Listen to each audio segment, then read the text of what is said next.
نحمدہ ونصلی علی رسولہ الکریم اما بعد فاعوذ باللہ من الشیطان الرجیم بسم اللہ الرحمن الرحیم السلام علیکم ورحمۃ اللہ وبرکاتہ۔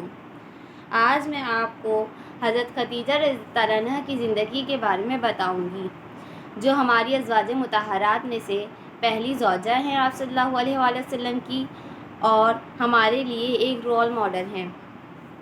حضرت خدیجہ رضی اللہ عنہا کا نام و نسب: حضرت خدیجہ نام تھا، ہندہ کنیت تھی، اور طاہرہ ان کا لقب تھا۔ خدیجہ بنت خویلد بن اسد بن عبد العزیٰ بن قصی پر پہنچ کر ان کا خاندان رسول اللہ صلی اللہ علیہ وآلہ وسلم کے خاندان سے مل جاتا ہے۔ والد کا نام فاطمہ بنت زائدہ تھا اور لوئی بن غالب کے دوسرے بیٹے عامر کی اولاد تھیں۔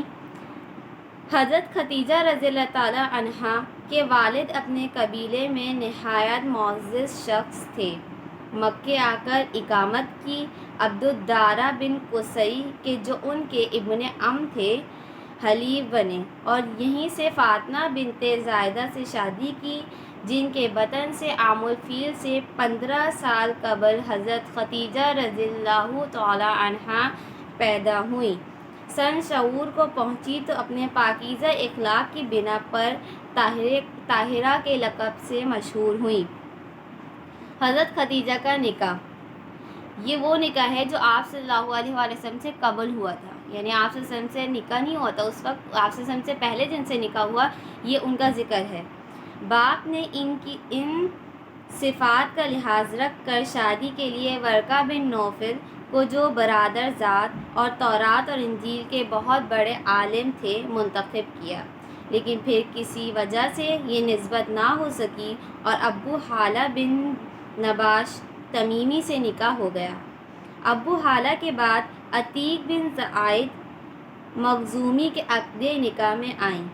اسی زمانے میں حرب الفجار چھڑی، جس میں حضرت خدیجہ رضی اللہ تعالی عنہا کے باپ لڑائی کے لیے نکلے اور مارے گئے۔ یہ عام الفیل سے قبل 20 سال بعد کا واقعہ ہے۔ تجارت: باپ اور شوہر کے مرنے کے بعد حضرت خدیجہ رضی اللہ تعالی عنہا کو سخت دقت واقع ہوئی۔ ذرائع معاش تجارت تھی، جس کا کوئی ناگراں نہ تھا، تاہم اپنے اعضاء کو معاوضہ دے کر مال تجارت بھیجتی تھی۔ ایک مرتبہ مال کی روانگی کا وقت آیا تو ابو طالب نے حضرت محمد صلی اللہ علیہ وآلہ وسلم سے کہا کہ تم کو حضرت خدیجہ رضی اللہ تعالی عنہا سے جا کر ملنا چاہیے، ان کا مال شام جائے گا، بہتر ہوتا کہ تم بھی ساتھ جاتے۔ میرے پاس روپیہ نہیں، ورنہ میں خود تمہارے لیے سرمایہ مہیا کر دیتا۔ رسول اللہ صلی اللہ علیہ وآلہ وسلم کی شہرت امین کے لقب سے تمام اہل مکہ میں تھی، اور آپ صلی اللہ علیہ وآلہ وسلم کے حسن معاملات، راست بازی، صدق و دیانت اور پاکیزہ اخلاقی کا عام چرچا تھا۔ حضرت خدیجہ رضی اللہ عنہا کو اس گفتگو کی خبر ملی تو فوراً پیغام بھیجا کہ آپ میرا مال تجارت لے کر شام جائیں، جو معاوضہ میں اوروں کو دیتی ہوں آپ کو اس کا مضاعف دوں گی، یعنی زیادہ دوں گی۔ حضرت محمد صلی اللہ علیہ وسلم نے قبول فرما لیا اور مال تجارت لے کر میسرہ، یا جو حضرت خدیجہ رضی اللہ عنہا کا غلام تھا، کہ ہمراہ بصرہ تشریف لے گئے۔ اس سال کا نفع گزشتہ سالوں سے کہیں زیادہ ہوا۔ حضرت خدیجہ کا حضرت محمد صلی اللہ علیہ وآلہ وسلم کے عقد نکاح میں آتی۔ حضرت خدیجہ کا حضرت محمد صلی اللہ علیہ وسلم کے عقد نکاح میں آنا، یعنی حضرت خدیجہ کی شادی آپ صلی اللہ علیہ وسلم سے۔ حضرت خدیجہ رضی اللہ تعالی عنہا کی دولت اور شریفانہ اخلاق سے تمام قریش کو اپنا گرویدہ بنا لیا تھا، اور ہر شخص ان سے نکاح کا خواہاں تھا، یعنی ہر شخص حضرت خدیجہ رضی اللہ عنہا کی شرافت کی وجہ سے ان سے نکاح کی خواہش رکھتا تھا، لیکن کارکنان قضاء و قدر کی نگاہ انتخاب کسی اور پر پڑ چکی تھی، یعنی حضرت خدیجہ کو جو ہے انہوں نے فیصلہ کر لیا تھا کہ وہ کن سے شادی کریں گی۔ حضرت محمد صلی اللہ علیہ وآلہ وسلم مال تجارت لے کر شام سے واپس آئے تو حضرت خدیجہ رضی اللہ تعالی عنہا نے شادی کا پیغام بھیجا۔ نفیسہ بنت منیہ یعلا بن امیہ کی ہمشیرہ اس خدمت پر مقرر ہوئیں۔ آپ نے منظور فرمایا اور شادی کی تاریخ مقرر ہو گئی۔ حضرت خدیجہ رضی اللہ تعالی عنہا کے والد اگرچہ وفات پا چکے تھے، تاہم ان کے چچا عمر بن اسد زندہ تھے۔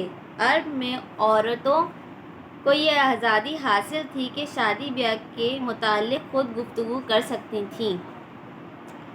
اسی بنا پر حضرت خدیجہ رضی اللہ تعالی عنہا نے چچا کے ہوتے ہوئے خود براہ راست تمام مراتب طے کیے، یعنی تمام معاملات حضرت خدیجہ رضی اللہ عنہ نے خود دیکھے تھے، کیونکہ پہلے کے جب اسلام نہیں آیا تھا یہ تب کے واقعات ہیں، اور تب یہ حضرت خدیجہ رضی اللہ عنہ کے اس فیصلے سے ہمیں معلوم ہوتا ہے کہ تب یہ عورتوں کو حق حاصل تھا کہ وہ خود فیصلے لے سکتی ہے اپنی زندگی کے بارے میں، کہ اس کو شادی کس سے کرنی چاہیے اور کس سے نہیں کرنی چاہیے اور کیا کیا کرنا چاہیے۔ آپ کو مزید جو ہے آگے بتاتی چلوں۔ تاریخ معین پر ابو طالب اور تمام رؤسائے خاندان، جن میں حضرت حمزہ رضی اللہ تعالیٰ عنہ بھی تھے، حضرت خدیجہ رضی اللہ عنہا کے مکان پر آئے۔ حضرت خدیجہ رضی اللہ عنہا نے بھی اپنے خاندان کے چند بزرگوں کو جمع کیا۔ ابو طالب نے خطبہ نکاح پڑھایا۔ عمر بن اسد کے مشورے سے 500 طلائی درہم مہر قرار پایا اور حضرت خدیجہ رضی اللہ عنہا طاہرہ حرم نبوت ہو کر ام المومنین کے شرف سے ممتاز ہوئی۔ اس وقت حضرت محمد صلی اللہ علیہ وآلہ وسلم 25 سال کے تھے اور حضرت خدیجہ رضی اللہ تعالی عنہا کی عمر 40 برس کی تھی۔ یہ بعثت سے 15 سال قبل کا واقعہ ہے۔ مزید واقعہ اور حضرت خدیجہ رضی اللہ تعالی عنہ کی زندگی کے بارے میں جاننے کے لیے میرے چینل کو سبسکرائب کریں، لائک کریں اور کمنٹ کریں اور شیئر بھی کر دیجیے گا۔ شکریہ۔ السلام علیکم ورحمۃ اللہ وبرکاتہ۔